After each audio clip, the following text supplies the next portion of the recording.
No. Oh, shit. I mean, shoot. Are we live? We're live. Look, that's how we start the live stream, with Jody saying bad words. Oh, we're on KMJ. Okay, so Okay. What is this? Can't see it. So this is Compass Box Nectarosity. Can you scoot over so you're still in the camera too, so I sorry. don't feel like I'm all by myself I'm here? trying to not blow in your face, so Your cigar's not bothering me at all. it's the glare off that light. There we go. So there's the label. And again, Compass Box, Scotch whiskey, blended Nectarosity. Nectarosity. That's what it says. That's not a joke. Okay. All right, so we're going to set that over So there. how much is a bottle of this cost? Just under 100. Under $100. Okay. Ooh. Yeah. Good Have you ever God. had this? I've not had this one. Smells Oh. nice. It's lighter. And the Oh, that is so Yes. smooth. It smells smooth. A little bit of citrus on it, Yes. but that is clean as a whistle. whoa! I think. Huh? I don't smoke. This gentleman may. Oh, check him out. Look at that. Thank you so much. He's the man. This I'm on is break time. I need to smoke. smooth. You got a lighter? You need one. I need a lighter. Thank you, man. You got it, dude. Oh, yeah, this is very smooth. Thank you, sir. Thank you. Yeah, that's. No, that's incredible. It's nice. Well, it's got a nice kind of a honey base to it. Honey, Yeah. yes, I can. I'm trying to. That act was like one of I my don't know. great disappointments when I actually started experimenting with alcohol in earnest, like really. When you were trying to 12. taste it. No, when I was 12, I was stealing grandma's blackberry brandy. That sounds awful. Actually, it's very good. Is it really? Yeah, Portuguese make it, and it's really, really good. See, we were doing Hiram Walker, not the Portuguese. Oh, okay. But there was something to be said for it until she gave. My grandma was not the best guardian, and she gave my little brother. He was, I think, 8. You remember when McDonald's did the Garfield clear coffee mugs Yes. Yes. a I remember promotional that. item? So she just went ahead and topped one of those bitches up and gave it to my 8-year-old brother, who's not a big guy and was not at 8 years old a particularly experienced drinker. And we ended up with blackberry brandy all over the Who world. at 8 years old is an experienced drinker? Nobody coming from a good family. So like even in high school, you were talking about how in high school you were this rebel guy, piercings everywhere, whatever you drank. I was the designated driver for everybody. God bless you. I was the one that wanted to make sure all my friends got home safely because I was so worried partying out at Maple and Copper when it was just all like Oh, yeah. vineyards and Properly orchards. Man, Yeah. you are It was dating at- yourself. I went to Clovis West. and That's so it was true. like, That was your backyard. that was our You know, backyard. because we used to go to the, Freaking Westies. Now- That's what people used to call yeah. us. I never partied, but my friends would go out to the Bluffs. Yeah, the Bluffs. And I had only been there once. This is in the Well, 70s, Where was the 80s. Bluffs? What was the geography Yeah, of the Bluffs? what was So the it? Bluff, so there it was. Actually, it was old. The end of Old Fig. Okay, so Oh, okay. at Clovis Because West, where- out on Shepherd, Right, where there you was were. the dikes. Remember the dikes? That was my spot. You went up and over, and it's still there, out right across. They've got from, a gate now. There's a gate now, and you have to actually know the code to get in. But we would go up and down and around into this like Yeah, it gully, was- and we would just party out there. And then when the cops would show up, it was like, ah! And then everybody would get in their car. That was me. Yeah. I would get in the car. I would start it up. My friend's 73 yellow Firebird. Oh God, it was beautiful. Oh, and I wow, what a cool loved car. Driving it. Her Yeah, name was so- Big Bird. Thanks, Leslie, by the way, for letting me drive Big Bird. Yeah. So when we were out there, we would actually. I had binoculars in the car. So when we would see headlights This come over is the Philip berm. right here. This is No, you got to understand. It was out of the dikes. You're on Shep- out of Outlook. the dikes. So this was Shepherd, almost to 168. Right. It's Right. across from where Harlan Ranch is Yes. today. Right. And so Wow, you would come that's up over far. this berm and then dip back down. Uh-huh. And it was like a mile and a half of this one lane asphalt path. And if there was a car coming the other direction, look out. Yeah, no, if you weren't in the right You were in spot, there was no You're passing. in trouble. But so when we would see headlights come over the berm, I would grab my binoculars to look for rotators because if there was no rotators, we would keep doing our Oh, thing. smart. Yeah. I didn't But if we think saw like that. rotators, everybody would go hide their beer on the other side of the fence. Yeah, So when the sheriff showed up, nobody was in possession because we were all kids. yeah. And I mean, there was one night, I told it was like, okay, it's a deputy, put him away, and everybody's like putting cases of beer on the other side of the fence. It's just hidden by the grass. So these cops get out and walk around, and all we're toast. Yeah. And I said, line up and just have your hands, like hook your thumbs in your pockets. Yeah. If we can convince them we're not doing anything wrong, they're going to go away. We're just hanging out smoking. Yeah, we're just kicking it. And sure enough, the deputies pull up and they hit all the lights because deputies are doing what deputies do. And they come over the loudspeaker and they're like, obviously somebody told you to do this. Who's in charge? And all of these bastards, they all look at me. Oh, Jesus. Like, I am okay, Philip. I'm the ringleader. you in the red flannel, come here. Wait, you still wear a red flannel? So I go walking over and they're like, what are you doing? And I'm like, we're hanging out, goofing off, kid stuff. And he says, okay, I'm going to do a lap. I am going to be back in 20 minutes. If you're here, you're under arrest. Wow, that was very nice. Yeah, very nice. They were super cool. No, because they did it, we weren't doing anything bad. Yeah. But so they drive off and I'm like, okay, we got 20 minutes, pack it up, let's go. And then we take off to our next spot. But yeah, that was 95, 96.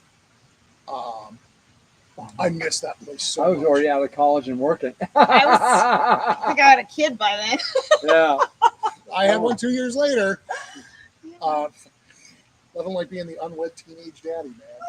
What? I was 18. Aw. Yeah, it was amazing. The But happiest you wouldn't surprise of my change life. it. But you No, wouldn't change The anything. happiest surprise of my life. Right. Okay, so most of the things that happen in your life, when you realize later on down the road that, yeah, you were scared. Yeah, it was something that you wish you hadn't done at the time. But it's something that turns out to be one of the best things because that's what shapes us, right? That's what makes us who we are is the mistakes that we make that turned out not to be actual mistakes, right? Well, and that's why I don't use accident, mistake, anything like that. I've always said the Same. happiest surprise of my life. Yes, happiest surprise. Good. The only thing about that experience is that my ex hits every single identifying characteristic of the deadbeat dad stereotype. That broad didn't finish paying her child support until our kid was 25. You know what my joy is in that situation now? I've got this beautiful human being, this Yes. wonderful young man who is finding his way in the world. He's got a good job. He's continuing his education. He's checking all the boxes for this young man was raised right.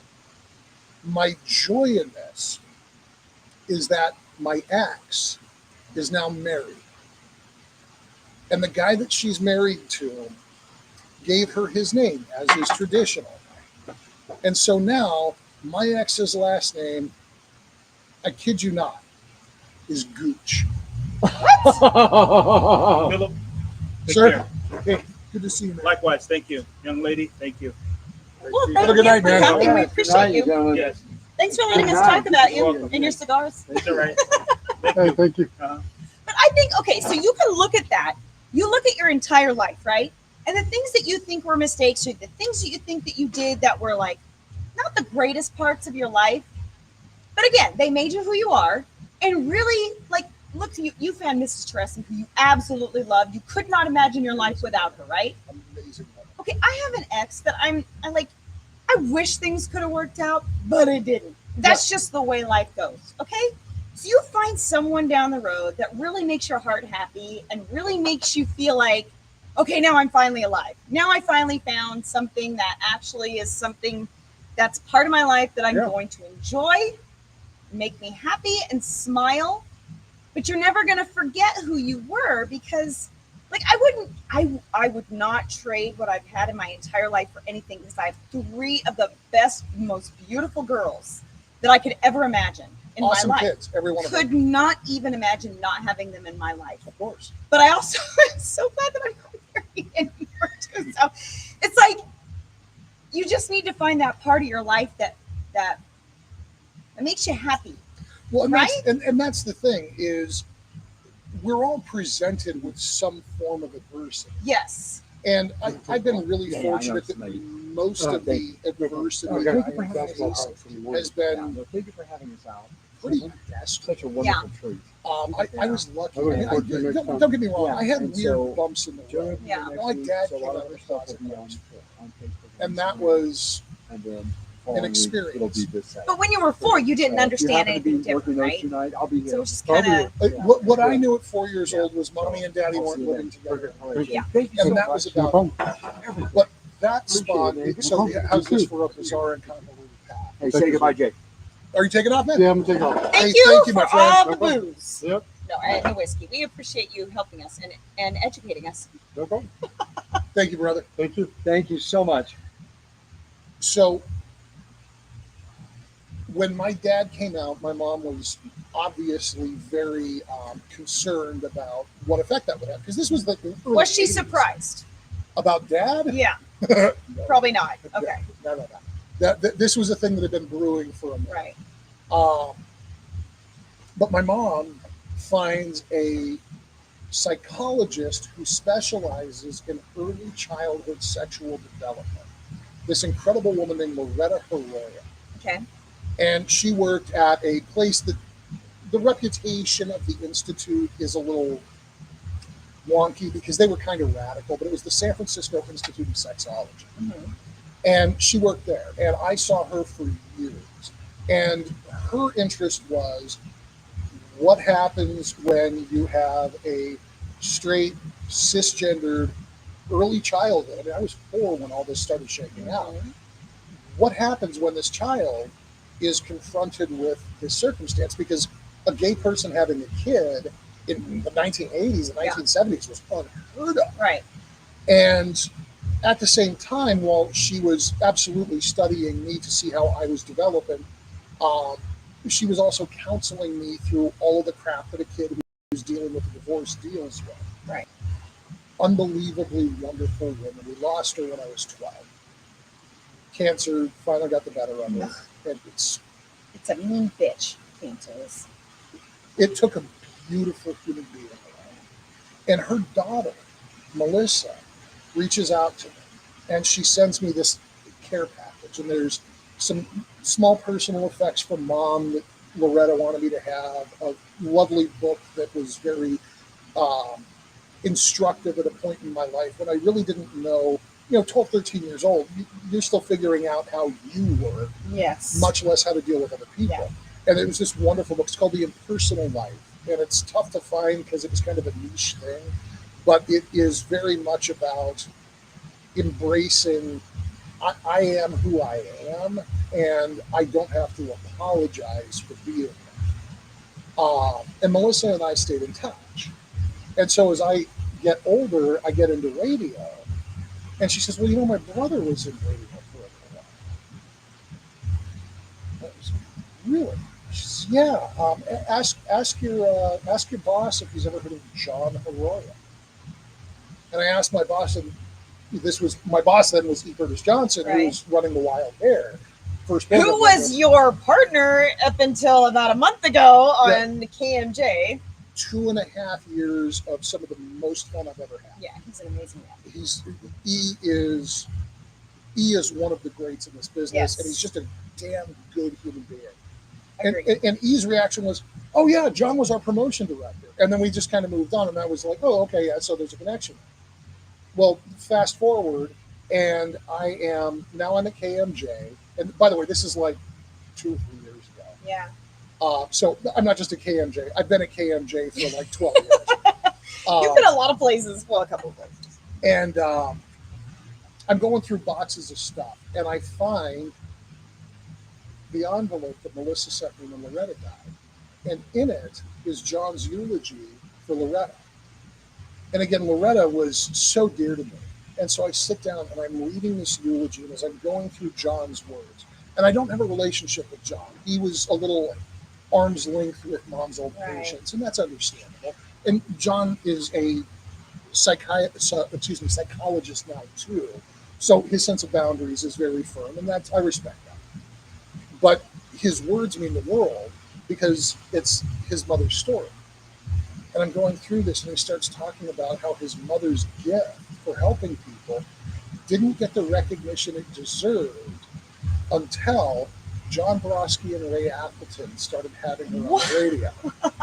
Loretta was friends with Ray. Ray Appleton, who Appleton, yeah. we both work with.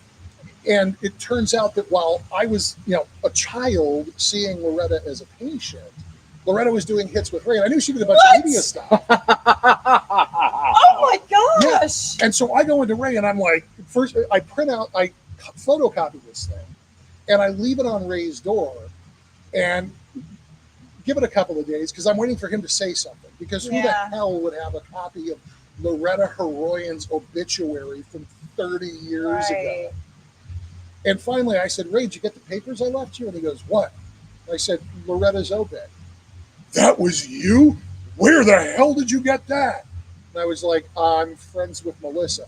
And he launches into this diatribe because it turns out that when John was in Fresno radio, Melissa was coming around like K-Fig and bugging the hell out of Ray. You think, oh my gosh, we're going like way deep. No, this is like deep Fresno radio. Yeah. And so not only did Ray know Loretta very, very well, John as a professional, and Melissa as kind of a bratty teenager. Yeah. Bratty teenager, he said. She was a bratty teenager. So not only do I have all of that, but I'm talking with E one day, and we were talking about the wild hair. And there was the original red, white, and blue logo, that just straight line 1037 KRZR, today's rock and roll. Yeah. The next iteration of the logo was the black, yellow, red KRZR 1037 kind of jagged call sign and frequency. John Heroyan was the one who designed the logo of the radio station where I started my career. Okay, you know what's so weird is I always say this, that radio in Fresno in this area is so incestual. Yes. Like, I know that sounds so weird and gross call and it everything. the black hole. It is a black hole. Because you try to escape and it sucks you back in. Well, I'll tell you what, I was just reading an article about when I left Kiss Country in 2009. Isn't that when the wild hair went off the air? October 6th, like 2000 and... I think it was 10, but yeah. 2010. Okay, so there was an article about me leaving Kiss Country when I was working with John Garabo at the time, and the wild hair leaving the airwaves, because October 6th is my birthday. Oh, no. Yes. So, like, it was all within... Days. Yeah, so it was super weird that, like, all of Fresno radio is kind of, like, all involved. Oh, yeah. And when Chris Daniel was doing afternoons at KMJ, yeah, I was doing mornings at Kiss Country with John Garabo and a few other people. And I remember we would be at the radio station at Palm and Shaw, running around that third floor, and I would go in and run and talk to Chris while, I was doing another promotion with Kiss Country, and we were doing something totally different. But it was like, I just loved it. I loved so much that everybody, and I remember to this day where I was when Chris did his vasectomy on the air. And I remember where I was when I was driving, and I remember what he was talking about, because he was saying he was on the table getting a vasectomy on the air. Yeah. And he remembered his sponsors. The billboard. The billboards. He did it by heart. Yes. And I was on 180 getting off Olive, getting to the radio station. Yes. We were totally a different radio station at the time. But I was headed to the Olive Building, the Circle Building in Tower District. And I was listening to Chris get his vasectomy, reading his billboards on the air from memory while he was getting cut. Okay, so there's a lovely supplemental backstory that didn't make, that even on the wild hair, didn't make air. Okay. So, I need to hear this because I remember where I was. So if you remember, talking about Chris doing the billboard from memory, you got to understand, we have like billboards are sponsors when they have to read like this is sponsored by blah blah blah blah blah. Yeah. Tachi Palace Casino Resort. Okay. Yes, exactly right. And so it's usually just a short paragraph. Yes. And so remembering any one of those things, I mean, Steve over here could attest. Sales guy Steve, we love him. They cycle through these things with some regularity. Yes. And he's probably got a Valium in his system because when you get a vasectomy, He was high as a kite. Oh yeah. Getting a Then they give you the vasectomy. local. And Then then they he- give you a general. And then he kept going, I smell something. Okay, so good. But do you remember?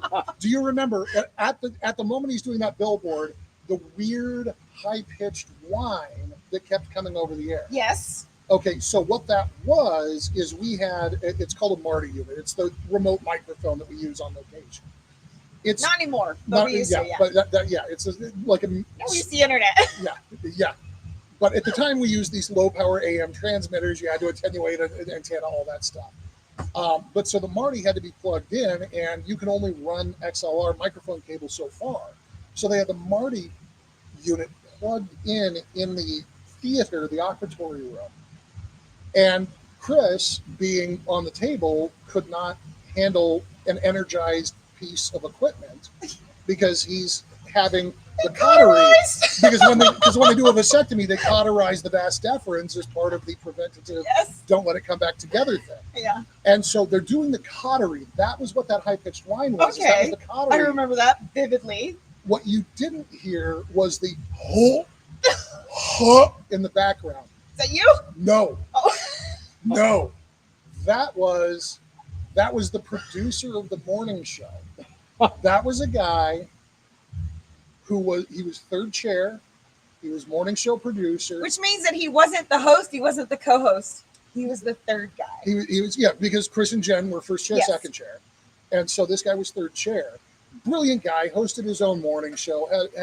Is one of my favorite people on the air, but he doesn't do that anymore. He's in sales now. Who is it? Oh, do I work with him? Is it Dano? It's Dano. Oh, no way! I remember Dano answering. We was your is first chair. standing behind the chair, holding the microphone out, because the only thing that Dano wants in the world is to not see Chris's business. Oh my gosh! Lay Yes. out on the Oh, table. hilarious. And so Dano's got his head craned away, but when they cauterize, what's cautery? Cautery's burning. What does burning do? Oh, You and can smelling smell it. Oh my gosh. He was getting the cautery smoke up his nose and losing it. Oh my gosh. And the only reason you didn't hear it because Chris was doing, hey, His the billboard! Great Madera Chili Cook-Off's coming to the Madera Fairgrounds. Oh my God. That's amazing. So, Amazing. Dano, I'm sorry. I know you've kept that secret for a long time. I'm glad to know that, Dano, because I have to work with you in a couple weeks. And when I do, we're going to talk about this. I had to love tell it. the story, though. It's a birthday gift because somebody's birthday is this week. Is it Dano's birthday? No, it's Chris's. Oh, Chris Daniel's birthday. Yeah, I know it's not Daniels with an S, it's Daniel. correct. But I was Speaking in the possessive. speaking in the possessive, yes. Yeah. Because I know everybody gets mad. Because there's another Chris Daniels in town. There And is a- her name actually ends with an S. yes, she has a His plural. name does not. Correct. She also spells her first name with a K, With a K, yes. which he does not. He does not. So, if you were ever curious what that noise was in that little episode of The Front Row, Which is funny because I was a country girl. Raised on country, listened to country music, but I always listened to the KRZR morning show. but that's the thing is nobody talks about the rock country crossover. Yeah. Because you go out and you get these kids and they're coming out to Trace Atkins, Garth Brooks, George Strait. They're all wearing Metallica t-shirts. I worked at the Fox. There was always a cross between Yep. Kiss, Yep. you know, KNX 100%. and His the Fox. country, Well, and KRZR. I miss KNAX. It was. I love Kiss. I really do. I miss KNX too. But KNAX had a different edge. Yes. And when there was this guy, he's down in Visalia now. I don't know if he's still on the air. Who? Well, I'm getting it. Oh, okay. Can't wait, 'cause I know him. I know him. Oh, sure no, I know I'm him. sure you know it. So he's down in Visalia now, and I think he's like a general manager or a program director. I don't know if he's still on the air, but he used to do this bit. And when I was in high school, I called this poor SOB every night. Please tell me who And, this is. and then I'm 14, 15 years old. So I would try and pitch my voice down so I sounded.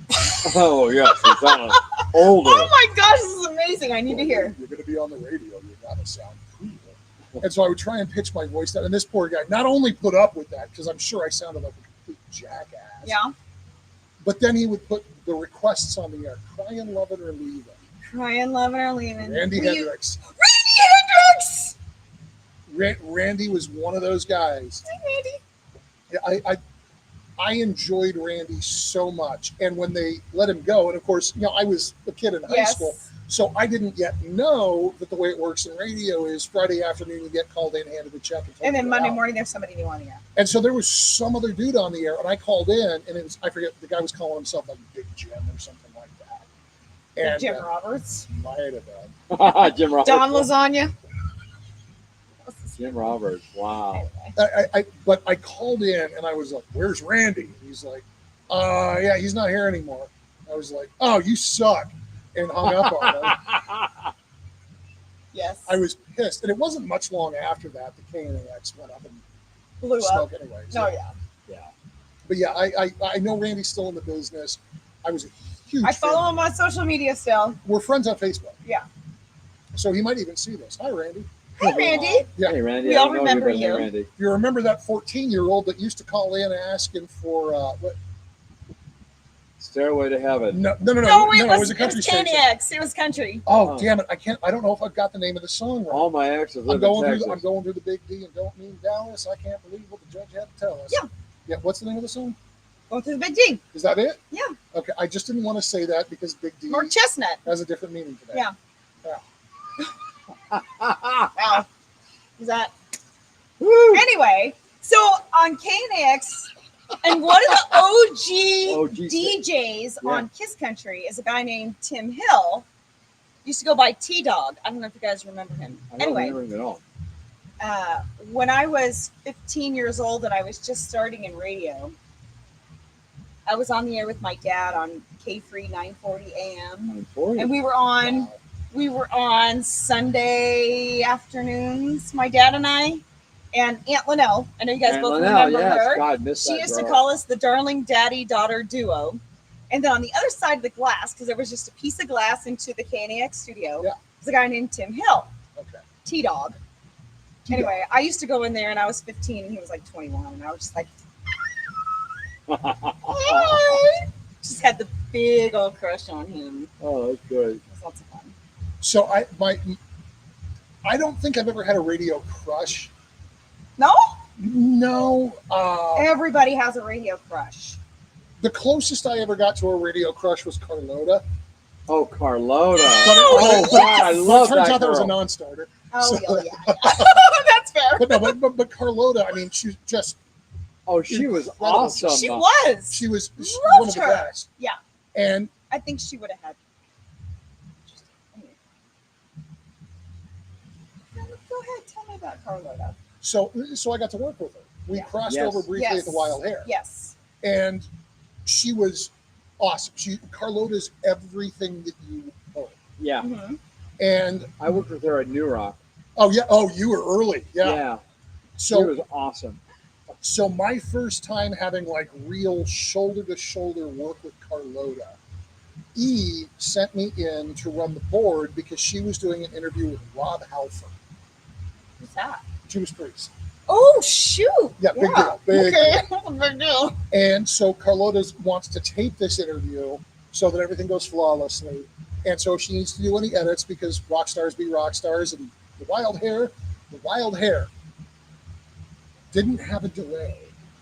So Oh. Just so you know, every radio station has to have an 8-second delay because of Janet Jackson and Justin Timberlake. right. Oh, that was even before then. Well, we had to have an 8-second delay just in case somebody said a bad word. You can hit the delay button, and then it would. You had to do that a couple of times. And I listened to KMJ when on the stream, and I've actually been privileged to a few things that have been said on the air that I wasn't supposed to hear. So the stream isn't inside the delay. The delay operates through terrestrial. If you listen on the live stream and Grandma says bullshit, you're going to hear it. Ah, No, What did that's you just say? we're on the internet. You say bullshit on the air? it's podcasting. I'm from Kiss Country. I'm not supposed to say things like that. No, because you say bookie. I say bones, puppy. Okay, go ahead. Little Sorry. dookie. So I go in, and my job was to run the board while Carlota did this interview. Yes. And so the way that she wanted it was I would wear headphones and monitor the live air feed. And we were in the 40 minutes commercial free rock. So all I've got to do is just hit sleepers, play the next song. And she's going to have this conversation with Halford. And she sets up we had double Otari 2-track reel to reel. So she's got both of them rolling. Love those. Just in case. And because there simply wasn't an ability to do anything else, her headphones are jacked into the board, so I'm wearing her headphones. And she had like the upgrade to like the $300 model.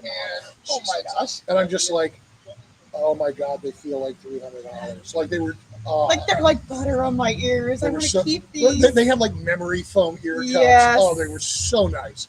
And they were my model because I had, so there's the we now have the 7506s that everybody in radio's got. I don't have those. So there was a consumer iteration that was the CDR series that had the same drivers but had bigger ear cups, more padded band, and you could get the entry level was like at that time I think it was $80 or $90. Yeah. And then Carlota had the Pro Gear model, which was like $300. I mean, this was serious headphones, and I literally never touched them because I knew what they were and they're not mine. Yeah. But because of what we're doing, I got to wear her headphones, and she's just like, I mean, she literally comes over and she's like, okay, your ears are good.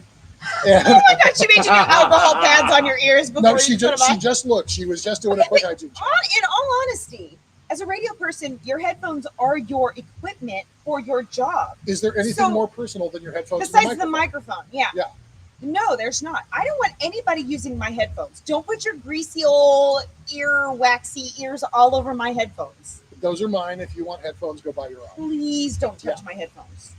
But because of the circumstances, we're doing this. Yes. And bless her heart, she checks me out. As long as she's okay with it, it's like using an artist's microphone, like a singer's microphone. You don't use it ever unless they say okay. 100%. So we get through this Halford interview. It goes beautifully. Those two, I wouldn't be shocked if Carlota got his number. Like they just hit that energy level. Brilliant interview. She gets it on the air. I scoop. Some point down the road, weeks later, months later, whatever, I'm working graveyard, and she comes busting into the studio, and she's, "Did you touch my headphones?" And I'm like, "I swear to God, I did not." And she's like, somebody took my headphones out. They wrapped the cord. Oh, which is, if you don't know, that is terrible headphone. Never wind the cord. Oh, interesting. Did not know that. You can coil it. Coil, don't wrap. But somebody wrapped it, and she did you touch my head? I'm like, I swear to God, I didn't. I was scared. And Carlota's like your size, so but I'm just like, she's gonna murder me. She was small, by the way, so thank you. Yeah, she's small. No, she's a petite person. Yes. Scared the hell out of her. Everything was fine after that. We got along fine. But she took off. She went to Las Vegas. She did X1075. She did KOMP. She's, oh my God, she's having the time of her life doing radio in Vegas. When E retired, I reached out to a couple of common friends, and I was like, I just need her number. I just want to text her. And I finally got somebody who had her number, Andy. And, yeah, Andy would, yeah. Because they worked in New York together. This is me. I don't know. Why would you hide a peace sign? And peace out, yo. So Andy gets me her number, and I shoot her a text, and I was like, "Hey, this is who I am. This is what I'm doing. E's retiring. I want a video or an audio recording from you that we can use on the air that say, I thank you, I love you, enjoy your retirement message." She and I had not talked except for the briefest of exchanges at the premiere of Long Live the Wild Hair. Mm-hmm. And so I'm very happy she get because it's for E. It's immediate. Yeah, what do you need? Everybody loves E. And so I described to her what it is I'm looking for. And So I get this video that she made, get it all set up so we can play it on the air. I used her audio fairly early because I kind of wanted to space out some of the more surprising, like, holy smokes, that person. Yeah. And so I used her fairly early. And got the, like, jaw drop, holy smokes, it's Carlota reaction. Yeah. Wow. The next hour, his last hour on the air, she calls in Oh. and delivers this love letter to Eve that was everything you could have hoped for. It was beautiful. So Carlota is the only crush I've ever had in radio. It will remain unrequited. She's happily married. Yes. But she is also just one of the coolest freaking people in the business. I mean, you can testify. I You knew her back in the day. agree. What a neat. I'm Okay. friends with her on Facebook, so she's just awesome. So- I always introduce myself. She's, you don't have to. I know Right. who you are. Yeah. Well, if you ever talk to her again, tell her I love her. And if you're watching this, Carlota, I will. love I you. will send that message. Please. Yeah, I don't she's- even know if she knows who I am, She but knows who you are. I love her. Yeah, she's a sweet gal. So amazing. She- Like, there's certain radio people that you will always feel like, yeah, I don't know if I could ever do that, but I think she's No, one she's of very those, endearing. One of those people. Yeah, She brought such a nice flavor to Fresno nice. radio. Yes, That- absolutely. I wish you had a mic on, Steve, because you're Oh, saying I some know. really I need a nice mic things. next time. Can you guys hear me? Yeah. Well, I can hear you. No, can they I hear don't me? know. I don't know. Can you guys hear Steve? I Can don't you hear know. Steve? Maybe not. Text me if you can hear Steve. All right. But anyhow, no, she's lovely. What There's been a lot of people in Fresno radio that I think have been like really amazing people that have moved on, that are not moved on like died, but like moved on like they're not. to other markets. Well, no, there's They're not amazing in people Fresno. that died too. Well, that's very true. That's very true. There's been a lot of people that I Well, really I mean, respected Kevin in Musso is Fresno one. radio. Who? Kevin Kevin Musso. Musso. He is now He on Channel 30 forever for 20 years. now he's a weatherman. Yeah. No, he Can I tell you a really funny story about Kevin Musso? About how much he Absolutely. loves being called Nick NRG.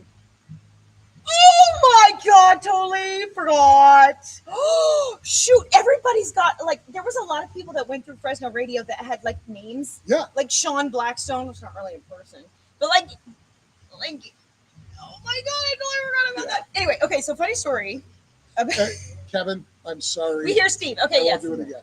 We can hear Steve. I didn't So, know him. I didn't okay. know him by any other nickname. I just knew him as Kevin Musso. Okay, so Kevin Musso, funny story that he was working on KNAX Yes. in the Van Ness building. Was it Van Ness or was Yeah, it Van Auburn? Ness. Was it Van Ness or Van Auburn? Ness. No, Van Ness. KNX was Van Ness. Yeah, KNX but both of them, I think he was and working. In, Y101. anyway, so Star 101. when Kevin Musso, Or Froggy he Central. got fired, and I felt so bad. And I was doing like commercials at the time. I was working in the office, and he comes in and he's like, "Man, I just got let go." And I'm like, "Oh my god!" I didn't know what to say to him. Right? Yeah. So what did I say? Do you need any extra boxes? Can I help you pack your boxes? I felt so bad. Like all I wanted to do was like hug him and be like, Kevin, I love you. Moose, I'm so sorry. Like you're one of my favorite people. I Like, never got a hug when I got fired. They didn't allow you you. never got fired when I was around because I wanted to hug people when they got fired. And I was like, Moose, I'm so sorry. Can I get you a box? Can I help you pack your office? Who says that? I say that. Yeah. I felt so dumb. And then I went, oh my gosh, I'm so sorry. Like, I love you. And then I hugged him. And then I think he felt okay about it. But I was like, So my last 'cause firing. it was KNX. He was Yeah, doing yeah, mornings yeah, on. that's when I met him. Oh, I felt so bad. So my last firing, I was at a certain lifeless classic rock station, and I had intercepted word. Am, So- am I crowding you? You need to be like, No, I'm fine. You're the one who keeps scooting away, dude. So I kept the cigar away, I love and the she cigar. yelled at me because I was over here. No, no, get. So I was at a certain lifeless classic rock station, and I intercepted word because one of my functions, and you guys know this, I have done IT stuff on the side forever. Yes. And you see emails. No, this time it was a consumer grade brother laser printer that was shared by the program director. Uh-oh. And it was connected to the network, and it just wasn't up to the task. And so about once a week, it would just freeze. It would just decide, nope, I don't know what the hell you're trying to do, and not print anymore. The only thing to do with that printer was de-energize it, power it back up, do a reboot, and then it would spit out everything sitting in the cache. Oh no. And so I'm in there on a Saturday, and I reboot it, and it spits out 20 pages, and it's like there's a music log for one station, and there's some other stuff. But in there is this list of Lifeless Classic Rock Station in 2010. And there's all this stuff, including this whole thing about this guy, Brian Bemo Montgomery in the Afternoon Platoon. BMO! He went to Merced after he left. And Bemo's awesome. Like, Brian's a good dude. Hi, Brian. I know you. And no, I've met him since, and like Bemo and I get along great. But if Bemo's gonna do the Afternoon Platoon and the program director was hosting afternoons, and my name's nowhere on this piece of paper, well, that's writing on the wall. So I just went ahead and put everything in the respective program directors, little door pocket mail slots. Yeah. And then I packed my office and put everything in a truck. And my luck, the business manager, this broad Kara, shows up. And yeah, I'm calling you a broad. You were a pain in the ass. And I liked you better when we were working together in construction. And Construction. she shows up, Building things. and I've got an F-350 with a camper shell full because my office was Massive. obnoxious. Yeah, same. Oh yeah, I had a recliner. I had I didn't have that in my T-shirts office. that covered an entire wall. I had a stereo system that with like massive speakers. Okay. Oh yeah, Off air, I need to find out what station that was. I know what station that was. Anyway. I can't figure it out, but that's okay. and this broad shows up. She sees it and she's like, "What's that?" And I was like, "Redecorating." She's like, "No, what's going on?" And so I told her, I said, "Look, I rebooted the printer. I saw this thing. I know what's coming. I'm packing up my office so I don't have to deal with this crap while I got a building full of people because that's embarrassing." Yeah. I said, I'm just gonna finish the week, and Friday I'm gonna pop into the program director's office. I'm gonna voice track my last hour. So if there's any question, voice track meaning pre-record radio show with special automation software. Nobody does that. And I'm gonna bite into these. Oh, yeah, eat my Fruit Loops. Wow. and Can I have this, please, for a Sure. second? No. These. yeah, she's carrying on a baggie of Actually meant cereal. Okay, go ahead, Yes, Steve. thank you very much. she's a serial dealer.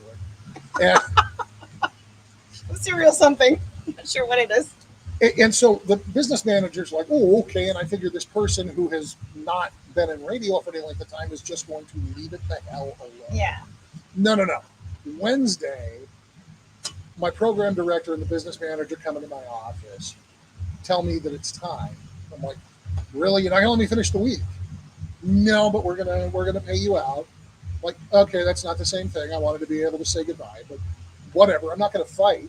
Like, Yeah. to me, and I understand why radio companies let people go Yes. after the show on Friday. You don't want a disc jockey going on the air and being like, "These people are a bunch of monsters and you shouldn't be spending your advertising dollars here."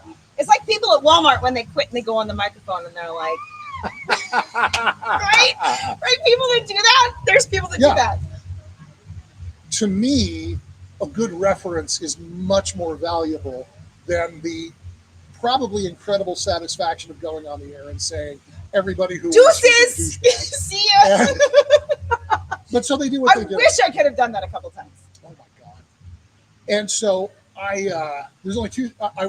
I got fired twice, broke my heart, hurt my feelings. The two times I got fired from the Wild Bear. Getting fired from Rock 96.7 and from the Lifeless Classic Rock Station Still around, by the way. would have had an incredible amount of joy in being that guy, but I didn't want to do that because I need to get another job. Every other time I have been released, radio, construction, IT, funeral industry, whatever, upon finishing the inevitable paperwork, you do a lap, right? You walk around like you were talking about with Musso. Yeah. You go around and just say, "Hey, Right. it's been fun working That's with what you. you should I do. just got word," right? Everywhere else, every industry, including radio, the other 3 times, walked around and said, "Hey, I love you guys." This time, the business manager follows me around. Oh yeah. At least they didn't have security. Well, they didn't have security. This company was so bloody cheap. They weren't going to take security. But so instead of like getting to have a dignified, "Hey, it's been nice working with you," I had this jackwagon behind me, following me around like I'm gonna steal the broke ass Dell computers from 12 years ago. So I leave. God bless him. Chris manages to convince Skip Essick to hire me. So I get to KMJ. Chris Daniel at KMJ. Yes. Chris Essick, program director of KMJ. Yeah, former program director Skip Essick. Former. Chris Daniel, afternoons on KMJ, the guy I produced for like 10 years. You guys know what I'm talking about. We love him. Chris gets me on. I'm at work. I'm at KMJ. It's like 2 or 3 months in, and I get a call from the business manager, Kara. "Hey, our phone system's not working." And it was a VoIP phone system. The company burned every IT firm in town. They couldn't get a call back from the Geek Squad. So they call me. "We don't know what's going on with the phone system. Can you please come do whatever it is that you used to do to make it work?" Oh my God. So I go to my program director, Skip Essick, and I say, "This is the call that I got, and I can make money doing this." And frankly, at that point, I was a call screener, so I wasn't exactly getting rich. And so I said, "Can I go do this? Is this gonna like screw up non-compete, whatever?" And Skip goes, "What are they gonna pay you?" And I said, "Well, I was going to invoice at $50 an hour." And he goes, "Invoice at $100." Yeah. And I did, and they paid every penny. You bet. What? Good for you. High five. Give me a high five on that one. Well, and Skip Essick, I mean, Yeah. what a supportive attitude. Double your rate, and you can do it. Love it. Well, when they're desperate, they'll pay anything. They will. And I got to ask you a question because I know you said that you worked in a funeral home. No, I worked in the funeral industry. I worked for Okay, a you worked contractor. in a funeral industry. Yes. Is it true? I'm going to interview you right now. Is it true that at one point when you were on the air with Chris Daniel, that you talked about butt plugs? I brought him Orifice plugs. yes, cavity plugs. Cavity plugs. Cavity plugs. I remember that day. I was listening to you and Chris on the air. And Chris Wild is Heart at the Wild. at the Wild Hair, yeah. Wild Was Hair. it at the Wild Hair or was it at It was not KMJ? KMJ. We might You have- talked about it on KMJ. I Holy know. smokes! I know you did because I knew when I was listening. To be it. fair, we talked about it at both, but yes, You talked about orifice plugs. plugs. Cavity plugs, yeah. Cavity plug. plug. They're a real thing. Because when somebody's embalmed Okay. and you don't want anything leaking out, Yeah, you gotta plug up their orifices. yes. Oh, interesting. Yeah, so like they their got this rectal device. orifices, women of their orifices. Yeah, girls get ears. 2. Oh my God. It's a good thing I'm not whiskey tonight because Oh, They don't go in your ears. no, they do. No. oh. Nose, mouth, No. other orifices. These are for the southern hemisphere. The southern hemisphere orifices. Yeah, This was the Oh, conversation I was listening to you and Chris have. yeah. No. So when you are embalmed, they use You something. don't want stuff leaking out. No, you don't. No, you don't. I mean, can you imagine? You've gone to see grandma, and the smell of formalin and human waste fills the room. Because my dad, when he died, Yeah. we had a viewing. Yeah. But he was also cremated afterwards. So they didn't embalm him beforehand. Well, we had to see him. There Yeah, was well, a viewing. Yeah. So was he embalmed before that? Um, Because they they I thought puffed for him up in embalming, the, he's still embalmed. they before puffed him up viewing. in the wrong places, by the way. okay. It's- So you got a bad It was reconstructionist. bad. Yeah. So normally when you are going to cremate, you don't embalm because formalin is formaldehyde, Yes. which is And you don't want to burn it. Explosive. You don't want to burn it. yeah. If you put it Oh, in a crematorium, So you're going to lose the roof. Yeah. So if somebody is going to be embalmed, or no, it's going to be Cremated. cremated. They are And not but involved. my very Catholic grandmother needed to have her son embalmed or viewed. In Yeah. view, yes. What They do had a you rosary. do? You okay? So in that case, you would wash the body. Basically, you're doing like a bed bath. Okay. You would probably do cavity plugs because that's going to be your most offensive point of That's encroachment. what I was afraid of. And then you would use eye cups. Eye cups. Eye cup? So they've got these little things. They're about 3 times the size of a contact lens. Yeah. And Oh, they they- put them in the eye, and they've got little. It's got a little bit of a texture to the surface, so that when you put the eyelid over, it doesn't move. So the eyes look full, like when your eyes are closed. and you're Because sleeping. otherwise Yes. they typically They sink. sink. Yeah, they sing. Exactly. Right. So for somebody who has not been fully embalmed, probably a cavity plug, eye cups, and a good bath. So the biggest question. Okay, so we're gonna go down this road for real quick. Okay, we'll have a few funny stories about this. First of all, my dad died when he was 49 years old. Okay, I was 25. It's not funny. I'm 46. I've outlived my dad, which freaked me out. It's a weird after feeling. that. Okay, so my dad was 49. I was pregnant with my youngest daughter, Lauren. Okay, we had to go to the funeral home, and we had to ask them because they said, "What would you like him to be buried in?" My mom had this lovely tie and outfit for him and everything. And then I asked, because this is something I wanted to know, do we need to bring underwear? It's a good question. That's a great question. Nobody knew. Like they're like, well, Yeah. that's your choice. If you guys want him to be underwear, have underwear on. Yeah. So we brought underwear for him. Second thing was when we were doing the viewing, and this was in Merced in 2000, and I was 6 months pregnant with Lauren, my youngest daughter, who's now 25 years old. And I asked my friends as they were showing up at the funeral home, "Hi, do you want to come see my dad?" Like he was dead and he was in this coffin in another room. And I'm like, "Hi, Ellen. Do you remember Chuck Field? Used to work in the Yeah, building. Chuck and His, Ellen, yeah, his right. wife, Ellen. Okay, Okay. loved her. She was working in Merced that day. Oh, She happened to that's show how up she and I'm did it. like, There we go. "Ellen, would you like to come in and see my dad?" And I'm like, immediately regretted my question. Like, what was that? Like, I think you're in shock when somebody dies and you don't know what to say. Well, you're in shock, and the truth. I think that one of the things that nobody ever talks about is, especially mom, dad, anybody that's really close, nuclear, proto-nuclear. It's different. Grandma passes, you're sad, you miss grandma, but there's a certain natural.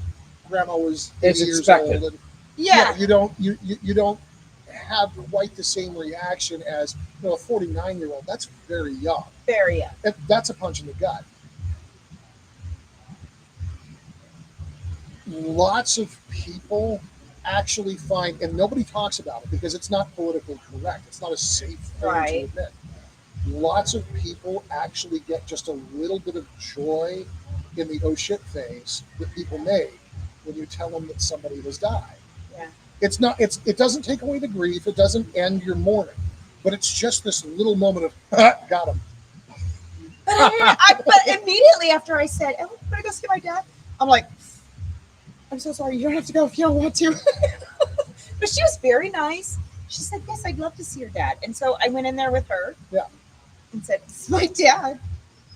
You want to see a dead body? Yeah. Right. It's like Stand By Me all over again, right? We're going to go on a hike to go see a dead body. Like, what was that? What was that? You were in shock. I was. You were in grief. Well, you were Yeah. trying to show courtesy too. Yeah. Yeah, there's a little bit of showing courtesy. And Yeah. again, there is something to be said for when something really terrible happens. Yeah. It's just a moment of joy. It doesn't take any of it away. But there's just this tiny little rush that you get from some innocent person getting that, oh my God face. I've got a friend, his son passed away at 19 years old because of an accident with a firearm. Oh my gosh, my heart. It was everything about it was just heartbreaking. And this was one of my son's like closest like childhood friends. Yeah. This beautiful kid. He was a brilliant young man. And there was a terrible accident, and he did not survive. And his parents were. He was an only child. His parents thought that their beautiful boy had launched into the world, and then this happens. And it was, understandably, it was earth-shattering. I mean, their lives were not the same. Yeah. His mom wrote this letter. Are you getting teary-eyed? A I feel little like bit. you're about to cry. No, It's very emotional when you think about it's an losing a kid. No, it killed. Well, and again, this was a kid who was in my house every freaking weekend. Like, I knew this boy, and his mother wrote this letter. After the funeral, they did the typical come to the house and eat there. And she wrote this letter about how it moved her to have the kids in the house, and it felt like Charlie was there. I mean, it's been years, and it still guts me because their grief was so profound. Yeah. And so my wife and mom have stayed very close. They talk all the time, and she's incredible. And he's a great guy. He and I aren't as close. Like, are you familiar with the expression homie-in-law? Homie-in-law. Okay, yeah. Yeah, when your wife's friend has a spouse, Yeah. that becomes your homie-in-law. So Ray's kind of at that homie-in-law status. Good dude, always glad to see him, but he and I don't naturally gravitate. And we decided to take a trip. We went to the Winchester Mystery House. Oh, cool place. You been? There, It's awesome. oh my God. Well, and we did like the full, like extended, okay. crawling through the attic too. Yep. I got yelled at because I was playing. They had an old Victrola turntable. Did you play with it? Well, those just things sitting are right they're there. mechanical toys. Yeah. So if you have a platter and a needle, you can spin it by hand and play. Yeah. So I'm spinning it by hand, and it was playing, whatever song from the Victorian era, and the docent yelled at me because it was Sarah Winchester's Victrola, and I shouldn't be touching it. So, anyways, but we're going to Winchester House. Yeah, oh no, it was just, I just fixated. I was just like, I know how this works. Yeah. But we're in the car and we're driving along, and Mrs. Teresi and Mom is in the back seat, and they're talking about whatever they're talking about. And so me and Dad are up front. Dad's driving. And we got to an inevitable point in the conversation, and I was like, how you doing? And he says, I have good days, I have bad days. I saw that. He goes, but this is still new enough that the tertiary people don't all know what happened because they didn't post about it on social Right. media. This was not they didn't want to make a spectacle of losing a child. Yeah. He says, but I have to admit, when I'm talking to somebody who's on that outer rim, you ask how my boys do it, just a little mean-spirited joy in hearing the inevitable long pause when I tell them what happened. Oh, gosh. And I was like, no, that's healthy. That's normal. You should be doing that. One, it'll teach them to ask nosy questions. Oh, Two, yeah. because nobody's following up after that. Nobody's got a second question. Everybody just goes, oh my God, that's terrible. I'm so sorry. And he was, But, like, enjoys hearing that? no. There was, and this is the thing, is it's this perverse amusement at, I have shocked this person to their core. Oh, yeah. Well, okay, so I get that. Because when people ask about my dad or my mom, who just died 2 years ago, and then you say, oh, yeah, my mom passed, and they're like, oh. Yeah. Sorry. Oh, yeah. That's Didn't exactly realize. it. Yeah. It's that, oh. Yeah. And That's the moment where you're just like, got it. but in all fairness, Yeah. I am that person that hates the gotcha. Hates the gotcha. No. Yes, I hate it. Hate it so much because I don't want to be that person to make somebody else feel bad. I don't. I'm not the same. I'm not the But same. okay, but I think guys and girls are different that way. There's some Maybe. girls that probably enjoy that, but me, I'm like, I hate. Like if somebody were to say, "Oh, how's your mom?" I'd be like, well, "Great. I'm sure she's great somewhere. She's Oh my God. she's in heaven, loving her Oh. yellow life. She's Well, fine." I But mean, like, I handle it like, they ask how my mom and dad are. I said, well, mom passed in yeah, 2014, dad passed in Dad. 2021. They live beautiful lives. Boom, no gotcha. right. But there's still a moment where they go, But "Oh yeah, my right. God, I'm so sorry." Yes, Yeah, but it's that's that okay. thing. But then I say, nope, no problem. But then that wants to be the I want to take care of people and make them not feel bad about what they've just said. Oh no, I want to watch him squirm on the. Okay, but see, Philip, that's the difference. That is Oh, the yeah. difference. I think Okay. with me as a Talk amongst yourself. I got to okay, bye, Steve. But I think that's me wanting to nurture. I don't want I love watching what's that show where they do practical jokes, impractical jokes. Oh yeah. Love that show. But I don't want to be that person that is that person, right? I don't want to be the one that's playing the jokes. I kind of enjoy on a very surface level. I enjoy watching them get got, but I don't want to be that person that gets got.